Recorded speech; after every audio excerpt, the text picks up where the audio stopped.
வணக்கம் மக்களே, welcome to the fence show. இன்னைக்கு ஷோ நம்ம பார்க்க போகிறது த பிக்கப் அப்படின்ற இங்கிலீஷ் மூவியோட ரிவ்யூ. இந்த படம் பார்த்தீங்கன்னா பிரைம்ல தமிழ் டப்பிங்கோட அவைலபிளா இருக்கு. இந்த படத்துல எடி மர்ஃபி, டேவிட்சன் மற்றும் பலர் நடிச்சிருக்காங்க. இந்த படம் ஒரு காமெடி கலந்த ஹேஸ் த்ரில்லர் அப்படின்னே சொல்லலாம். ஒரு ட்ரக் கார்டியனா இருக்கக்கூடிய நம்ம எடி மர்ஃபி தன்னோட 25th ஆனிவர்சரி அன்னைக்கு ஒரு பிக்கப்ல ஈடுபடுறாரு. கூடவே இருக்கக்கூடிய டிரைவர் தான் டேவிட்சன்.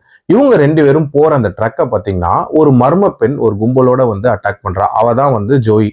இவ எதுக்காக அந்த ட்ரக்கை அட்டாக் பண்றா, இவ கொள்ளடிக்க விரும்புற அந்த விஷயம் என்ன, அதுக்கு பின்னாடி இருக்கக்கூடிய பேக் ஸ்டோரி என்ன, டுவர்ட்ஸ் தி எண்ட் இவங்களோட இன்டென்ஷன்ஸ் நிறைவேறிச்சா அப்படின்ற மாதிரி நிறைய விஷயங்களை சொல்லக்கூடிய ஒரு படம் தான் இந்த படம். ஒரு சராசரி ஹெய்ஸ் த்ரில்லர் எப்படி இருக்குமோ கிட்டத்தட்ட அதே பேட்டர்ன் படி தான் இந்த கதையுமே இருந்துச்சு.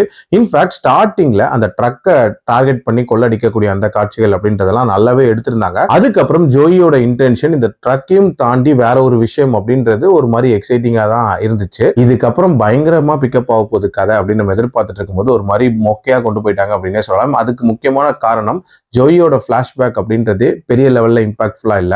எதுக்காக அவங்க இதெல்லாம் பண்றாங்க அப்படின்றதே ஒரு மாதிரி ஜஸ்டிஃபை பண்ணல அப்படின்னே சொல்லலாம். சரி, அந்த கொள்ளையிலேயாவது ஏதாவது வித்தியாசமான ஹேர்டில்ஸ் இருக்கும், அதை பயங்கரமா காட்டுவாங்க அப்படின்லாம் எதிர்பார்த்துட்டு இருக்கும் போது ரொம்ப நார்மலா நடந்த மாதிரி காட்டிடுவாங்க. அண்ட் கிளைமேக்ஸ்ல யார் இவங்களை தேடி வருவா, என்ன நடக்க போகுது அப்படின்றதெல்லாம் ரொம்ப ப்ரெடிக்டபிளா தான் இருந்துச்சு. அஃப்கோர்ஸ் இந்த படத்தோட ஃபைட் சீக்வன்சஸ் அப்படின்றது ரொம்பவே நல்லா இருந்தாலும் காமெடி அப்படின்றது ரொம்ப சுமாரா இருந்துச்சு. பயங்கர ஃபோர்ஸ்ஃபுல்லா நிறைய ஹியூமர் அப்படின்றத இன்ஜெக்ட் பண்ணியிருந்தாங்க. ஓவரால் என்ன பொறுத்த வரைக்கும் ஒரு சுமாரான படம் தான். என்னோட ரேட்டிங் இந்த படத்துக்கு 2.4/5. டைம் இருந்தால் ட்ரை பண்ணி பாருங்க, இல்லைனா ஸ்கிப் பண்ணிக்கோங்க. அடல்ட் கண்டென்ட்டை பொறுத்த வரைக்கும் இதில் சில லிப்லாக் சீன்ஸ் இருக்கு, அதுக்கேற்ற மாதிரி பிளான் பண்ணிக்கோங்க. மீண்டும் அடுத்த விமர்சனத்தில் சந்திக்கிறேன். நன்றி, வணக்கம்.